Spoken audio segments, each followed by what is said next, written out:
We're gonna do a vlog while I text, because my phone is...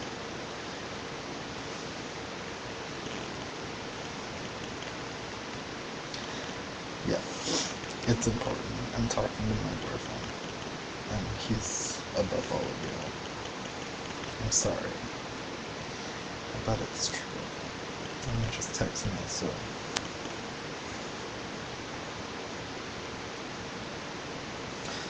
Alright, we're gonna talk about definitions of words. I got into an argument the other day because of the whole Jerry Brown calling Meg Whitman a whore. For those of you who don't know, those are the two people running for governor in California. Meg Whitman is the Republican, Jerry Brown is the Democrat. And supposedly, over a everyone heard this voicemail.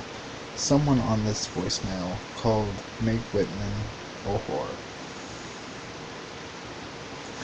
And someone else, there was some unaudible thing that wasn't really understood, and then another voice says, I'll use that. And what the main theory is one of his assistants said, call her a whore, and then he was saying, yeah, I'll use that, type of thing.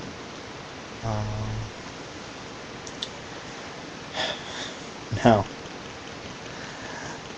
then the news continues to say how whore is a discriminatory term, and it's demeaning towards women.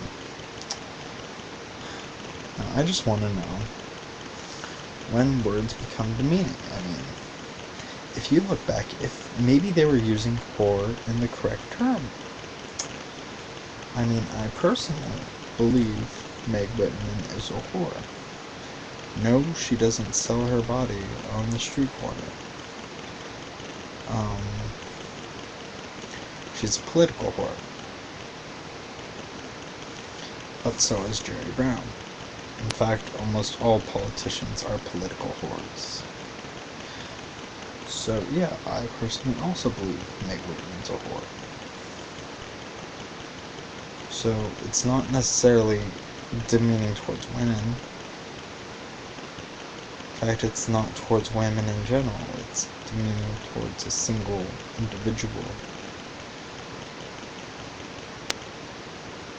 And it wasn't any actual direct thing calling her a whore. There was a lot of unaudible, not known what was said things said in this conversation also, so you don't know who it was actually directed at. Just Jerry Brown had to apologize for the whole thing, because if he didn't, he'd be in the shade.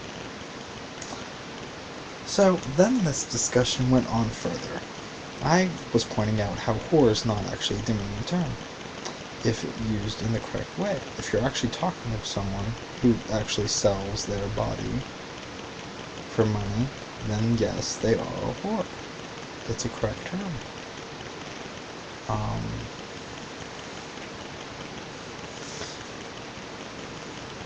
And then I continue to talk about how every word, anything that's used derogatory now, if you go back to the original meanings, it's not that bad.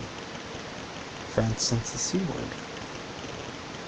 Yes, I know it's like the worst word to call someone, and I use it all the time. But here's the thing, I use it in the correct context.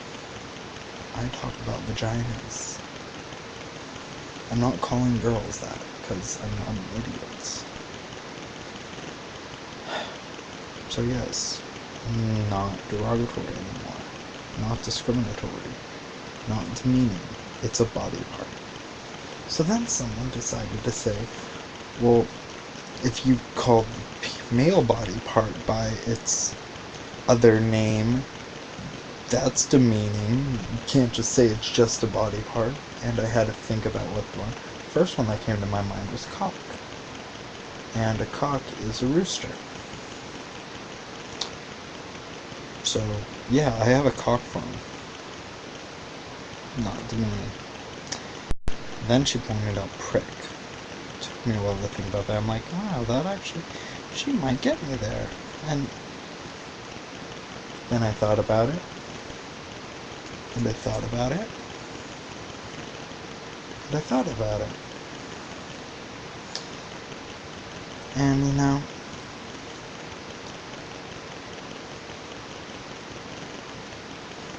let's just put it this way. I was working with some metal. Some of it had sharp points, and I would accidentally poke my finger on these sharp points and realize I just pricked my finger. A prick is an action, not a body part. So yes, using prick in the correct context, not demeaning. So it's like all these words that have been so vulgarized. If you go back, they're not that bad. I just wish people would see words for how they really are. I mean, can't someone be gay without being homosexual? Can't someone be queer without being homosexual? I miss these things. I miss gay being happy. I miss queer being weird or different. Sure, I wasn't, alive 30 years ago. But I mean, it's what these words were meant to be. I mean, I miss it. I miss where things had decent meanings and weren't filled with hate. Because this world is filled with hate. And it's kind of depressing, What happened to a world where we could, speak our minds freely? And not worry about hurting someone's feelings? I mean,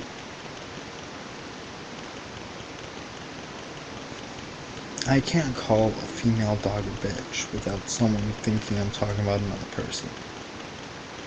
I can't call a rooster a cock without someone thinking I'm talking about a penis. I can't refer to a vagina as a cunt without someone thinking I'm being demeaning towards a woman. I can't say gay without it meaning homosexual. I can't say queer without it being demeaning or talking about the LGBT community.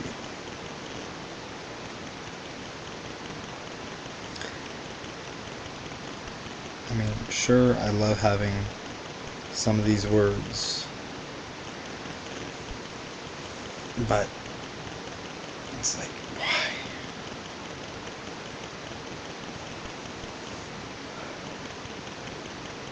Dyke. I use dykes all the time.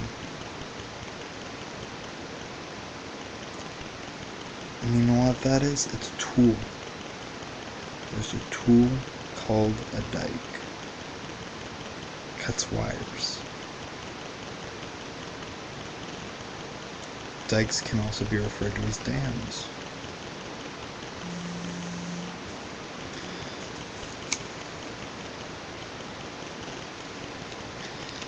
It's pathetic. Society's pathetic. So, here's a challenge to all of you. One day, use as many words that are counted as derogatory these days. Use as many of those in the correct context, in the original meaning. I'm not talking about slang words either. I'm talking about real words in the dictionary.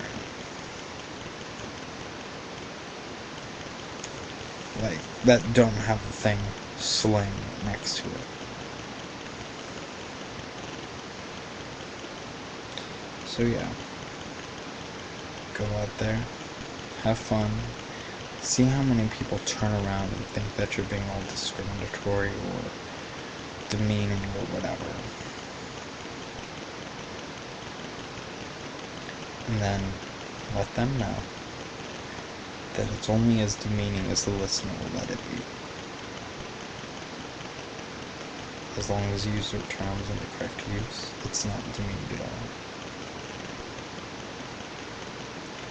For instance, in this queer little world, there are many gay people. Because sometimes, especially if you're straight, and you see a beautiful cunt, you're very gay. Because seeing a cunt makes a straight man very gay.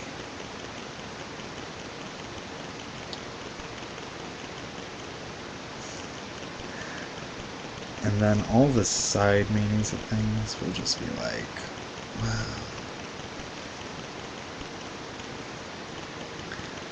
I should use that in the cafeteria this weekend, or this week. That'd be fun. Nice and loud for everyone to hear. I might do that. Yeah. Oh wow, it's already been 11 minutes. 11 and a half minutes. Ooh, that's kind of fun. Ooh, yeah.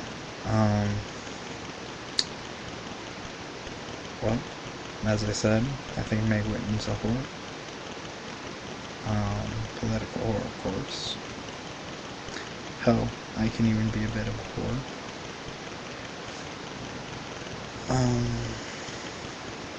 Different type of whore, though. Not for sex and not for politics. I won't say what. Well, bye everyone.